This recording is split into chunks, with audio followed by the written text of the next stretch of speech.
दिल्ली सरकार की प्रदूषण निवारण योजना। सीएम आतिशी ने आनंद विहार में की समीक्षा। दिल्ली के मुख्यमंत्री आतिशी ने प्रदूषण से निपटने के लिए कड़े कदम उठाने की घोषणा की है। उन्होंने आनंद विहार का दौरा करते हुए कहा, दिल्ली में प्रदूषण रोधी उपायों को सख्ती से लागू किया जा रहा है। हमने 99 टीमें बनाई हैं जो पूरे शहर में धूल नियंत्रण उपाय कर रही है। इसके अलावा 325 से अधिक स्मॉग गन तैनात करने की प्रक्रिया भी शुरू की जा चुकी है। आनंद विहार जो दिल्ली और यूपी की सीमा पर स्थित है, प्रदूषण का एक प्रमुख हॉटस्पॉट है, जहां वायु गुणवत्ता सूचकांक यानी AQI सबसे अधिक है।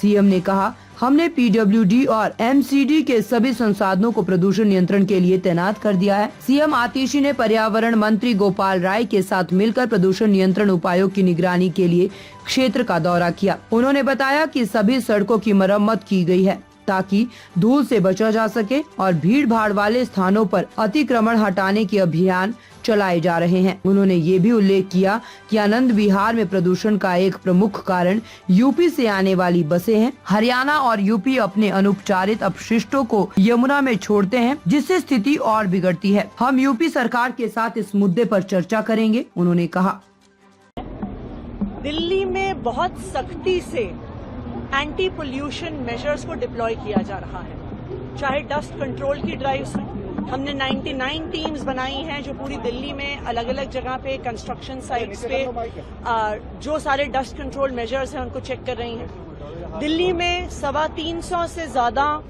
एंटी स्मॉग गन्स को डिप्लॉय करने का प्रोसेस शुरू हो गया है।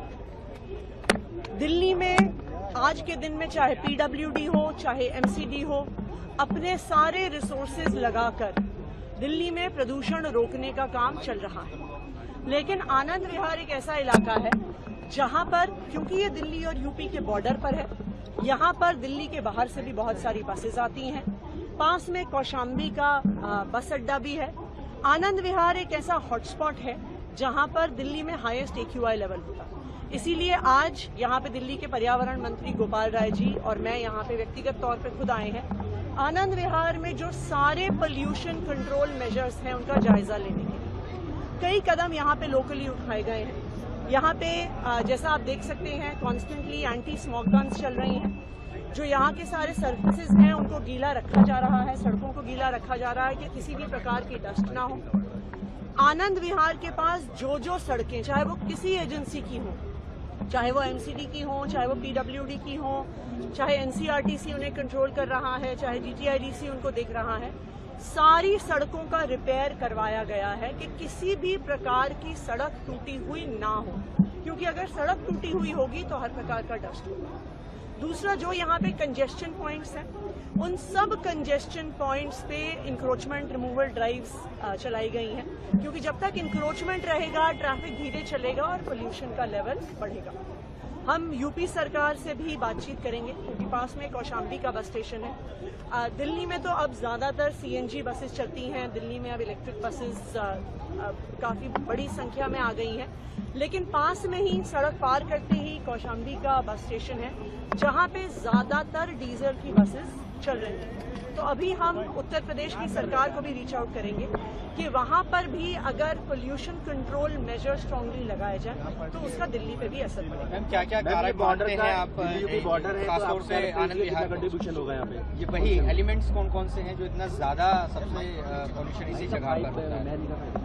देखिए, एक सबसे बड़ा एलिमेंट यहाँ पर है कि आनंद विहार बस अड्डे में सिर्फ दिल्ली की नहीं, बाकी स्टेट से भी, खासकर से यूपी से भी बसेस आती हैं। तो एक पोल्यूशन यहाँ पे बहुत ज्यादा बसेस के आवागमन की वजह से होता है। दूसरा, यहाँ पे NCRTC की कंस्ट्रक्शन भी चल रही है। एक बड़ी कंस्ट्रक्शन साइट RRTS जो बन रहा है उसकी वजह से भी प्रदूषण होता है। तो क्योंकि यहाँ पर आनंद विहार बस अड्डा है, अब ऑब्वियसली आप बसेस की आवाजाही नहीं रोक सकते, इसलिए आनंद विहार की लोकेशन पर हम बहुत strict anti pollution measures deploy कर रहे हैं। चाहे स्मॉग गन्स हो, चाहे कंस्ट्रक्शन साइट्स पे सारे डस्ट कंट्रोल मेजर्स का यूज करना।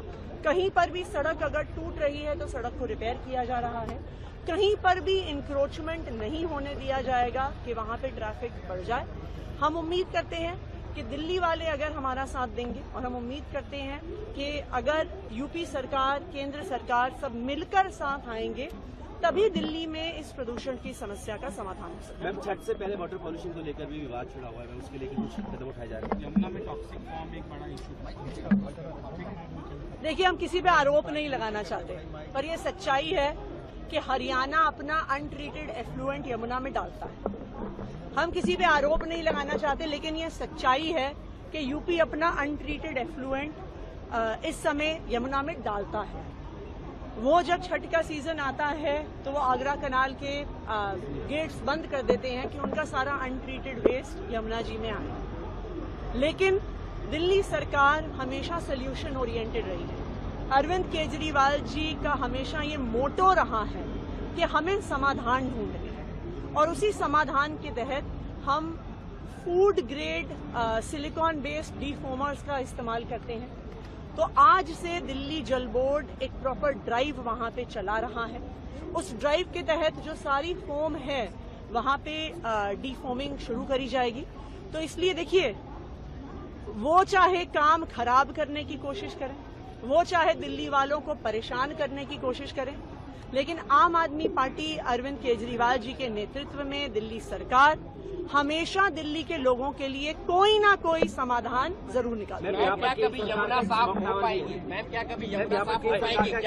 क्या कभी यमुना साफ हो पाएगी? बिल्कुल होगी यमुना साफ। रिपब्लिक हिंदी न्यूज चैनल को देखने के लिए धन्यवाद। सर्वश्रेष्ठ रिपब्लिक हिंदी न्यूज चैनल को सब्सक्राइब करें, शेयर करें, लाइक करें और घंटी वाला बटन दबाकर नोटिफिकेशन ऑन कर लें, ताकि ताज़ा खबरें सबसे पहले आपको मिल सकें।